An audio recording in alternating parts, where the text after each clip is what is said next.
Start करेंगे दोस्तों इस वीडियो को। अंबुजा सीमेंट लिमिटेड हमारे पास में है। आज की परफॉर्मेंस की बात करें तो 393 रुपये 5 पैसे का करंट प्राइस हमें देखने को मिलता है। 3 रुपये 45 पैसे की तेज़ी आज के दिन शेयर में देखने को मिल जाएगी। रीसेंट परफॉर्मेंस की बात करें तो 5 दिन में 2.5% के आसपास का रिटर्न बनते हुए देखने को मिल जाएगा। एक महीने की बात करें तो 5% के आसपास का रिटर्न शेयर में बनते हुए देखने को मिल जाएगा। 6 महीने की बात करें तो 27% के क्रैश के साथ ये शेयर मार्केट में अभी के समय में ट्रेड कर रहा है। और पिछले एक साल की बात करें तो एक साल में 6% के आसपास का रिटर्न कंपनी में बनते हुए हमें देखने को मिल जाएगा। इस बीच में हमें देखने को मिलेगा कि शेयर का जो प्राइस है 600 रुपये के लेवल तक पहुंचता हुआ देखने को मिला है। और साथ ही कंपनी ने जो है 324-25 रुपये के आसपास का एक अपना लो भी लगाया हुआ है, जो कि हिंडनबर्ग का जो सीन था उस समय पे हमें देखने को मिल रहा था। क्योंकि अंबुजा सीमेंट की जो कंपनी है ये भी एक अडानी ओन्ड कंपनी है, यानी कि अडानी ने इसको जो है खरीदा हुआ है, बाई किया हुआ है। तो ये भी अडानी ग्रुप की एक कंपनी है। 5 साल के रिटर्न की बात करें तो 5 साल में 66% का रिटर्न बनता हुआ देखने को मिलेगा। वहीं मैक्सिमम रिटर्न की बात करें तो 2170% का रिटर्न शेयर में बनता हुआ देखने को मिलेगा। तो सीमेंट के जो स्टॉक होते हैं बेसिकली कमोडिटी मार्केट पे बहुत ज़्यादा डिपेंड होते हैं। कमोडिटी मार्केट में जब भी रॉ मटेरियल का प्राइस नीचे की तरफ होता है तो तो ये जो इस तरह के शेयर होते हैं सीमेंट से रिलेटेड, तो उनका मूव जो है ऊपर की तरफ होता है, यानी कि अपोजिट डायरेक्शन में ये चलते हैं। कमोडिटी मार्केट अगर नीचे है तो शेयर मार्केट में स्टॉक ऊपर होंगे, और कमोडिटी मार्केट में रॉ मटेरियल का प्राइस ऊपर है तो शेयर जो है शेयर मार्केट में शेयर जो होंगे वो नीचे की तरफ होंगे, यानी कि 22 वर्षा जो है ये शेयर चलते हैं कमोडिटी मार्केट के अगेंस्ट में।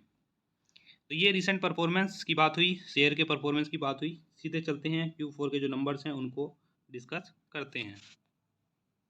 Ambuja cement March quarter profit falls 11% to RS 763 crore, revenue at RS 7966 crore. तो यहाँ पे क्या है, जो नेट प्रॉफिट है कंपनी का उसमें 11% के आसपास की गिरावट देखने को मिली है, और गिर के जो है 763 करोड़ हमें देखने को मिल रहा है। रेवेन्यू की बात करें तो रेवेन्यू जो है फ्लैट अभी के समय में देखने को मिल रहा है। 7,966 करोड़ का रेवेन्यू जो है कंपनी ने रिपोर्ट किया है इस क्वार्टर में। यहाँ पे एक चीज़ देखने को मिलेगी, now part of Adani group. तो जैसा आपको पता है अंबुजा सीमेंट को खरीद लिया है अडानी ग्रुप ने।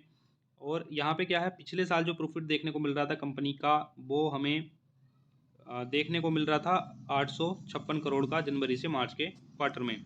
इसके अलावा अगर हम आगे जाएं और आगे जाके देखें तो हमें पता चलेगा कि डिक्लाइन है 11% के आसपास का। 763 करोड़ का जो है नेट प्रॉफिट कंपनी ने रिपोर्ट यहाँ पे किया है।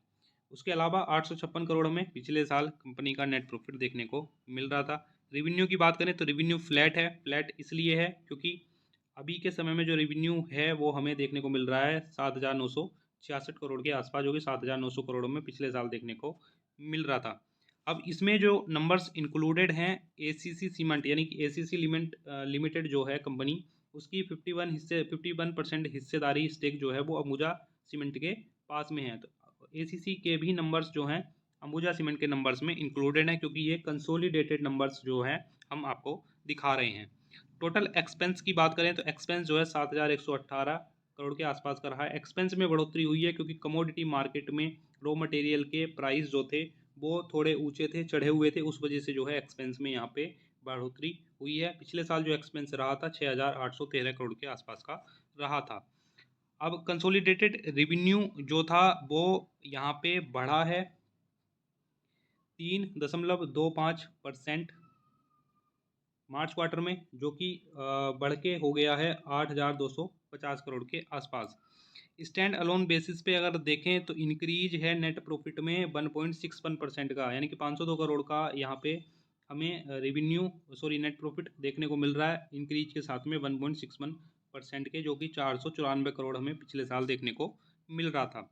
स्टैंड अलोन रेवेन्यू की बात करें तो उसमें इंक्रीज है 8.39% का। स्टैंड अलोन का मतलब अंबुजा सीमेंट कंपनी की हम सिर्फ बात कर रहे हैं, जो कि है 4,256 करोड़, जो कि पिछले साल हमें 3,926 करोड़ के आसपास का देखने को मिल रहा था। तो यहाँ पे क्या है, यहाँ पे स्टैंड अलोन और कंसोलिडेटेड की बात इसलिए हो रही है क्योंकि स्टैंड अलोन में जो है कंपनी के नंबर्स, अंबुजा सीमेंट के नंबर्स हमें अच्छे अच्छे मालूम जो है हो रहे हैं। हालांकि जब इसकी सब्सिडरी कंपनी के नंबर इसमें ऐड कर लेते हैं तो कहीं ना कहीं नंबर जो है हमें, यानी कि जो इसकी निचले स्तर की कंपनियां हैं उन्होंने उतना अच्छा परफॉर्म नहीं किया जितना कि अंबुजा सीमेंट ने परफॉर्म करके यहाँ पे दिया है।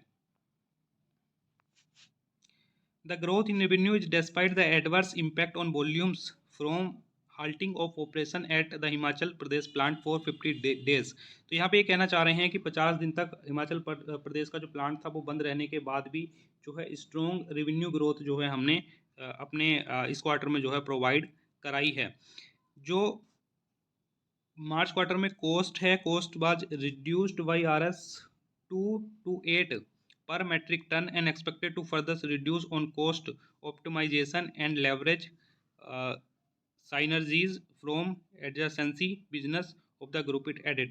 तो यहाँ पे क्या है, यहाँ पे जो कॉस्ट है 228 रुपये पर मेट्रिक टन के हिसाब से जो है कॉस्ट डिक्रीज हुई है।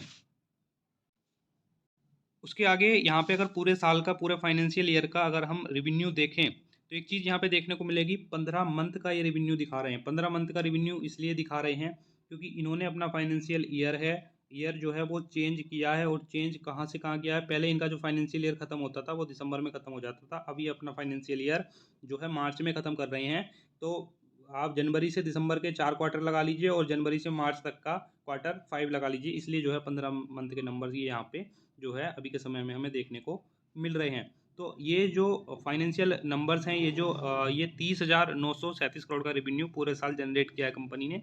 और इस बीच में जो प्रॉफिट रहा है वो प्रॉफिट हमें 3,024.38 है। ये यहाँ पे इन्होंने मेरे ख्याल से गलत ये लिख रखा है थोड़ा सा, 3,024.38 करोड़ के आसपास का ये हो सकता है, क्योंकि जो नेट प्रॉफिट है वो इनकी जो रेवेन्यू है उसके बराबर नहीं हो सकता है। तो यहाँ पे कुछ ना कुछ मेरे ख्याल से मिस्टेक है। तो ये जो है 3,024.38 करोड़ के आसपास का हो सकता है।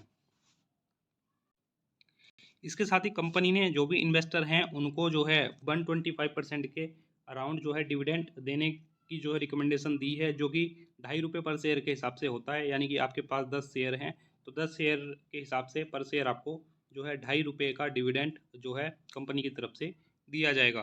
परफॉर्मेंस की बात हमने जो है कर ही ली है। अभी के समय में काफ़ी रिस्की कंपनी है होल्ड करने के लिए। बाकी क्या लेवल हैं वो हम कैंडलस्टिक पैटर्न का जो चार्ट है उस पर डिस्कस करने वाले हैं।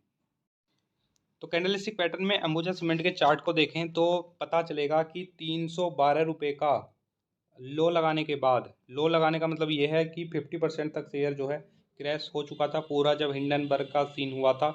तो वहाँ से क्या है कि 312 का लो लगाने के बाद कुछ रिकवरी शेयर में, यानी कि लगभग 30% के अराउंड जो है रिकवरी बॉटम से जो है शेयर ने की है उस पूरे सीन के बाद में। लेकिन जिस लेवल पे पहले ट्रेड शेयर कर रहा था, यानी कि इस लेवल पे ट्रेड कर रहा था, वहाँ तक अभी जो है नहीं पहुँच पाया और उसको पहुँचने में अभी कितना समय लगेगा कुछ नहीं पता है। काफ़ी रिस्की कंपनी है अभी के समय में होल्ड करने के लिए। साथ ही जो है वॉलेटिलिटी जो है कमोडिटी मार्केट पे काफ़ी ज़्यादा डिपेंड करती है। सेम चीज़ जो है हमें चार्ट पे भी देखने को मिलेगी, यानी कि अप एंड डाउन जो है हमें कंपनी में काफ़ी ज़्यादा देखने को मिलेंगे। तो सिंपली अगर जो भी इन्वेस्टर हैं, बाई करने का सजेशन नहीं दूंगा मैं। नॉर्मली मैं अवॉइड करता हूं सीमेंट से रिलेटेड कोई भी कंपनी। हालांकि शॉर्ट टर्म के लिए इस तरह की कंपनियां परफेक्ट होती हैं, क्योंकि जब भी आपको मौका मिले, जैसे कि ये लेवल था तो यहाँ पे जो है आप बाई करने का ज़बरदस्त एक मौका था। और बाई करके जो है आप वेट कीजिए अच्छे समय के आने का, यानी कि बुरा समय तो ये चल ही रहा था, बुरा समय के बाद अच्छा समय भी आता है। तो वेट कीजिए अच्छे समय का और फिर जो है यहाँ पे अपना जो है एग्जिट क्वांटिटी से कर जाइए। तो शॉर्ट टर्म के हिसाब से स्ट्रेटजी बना के चल सकते हैं।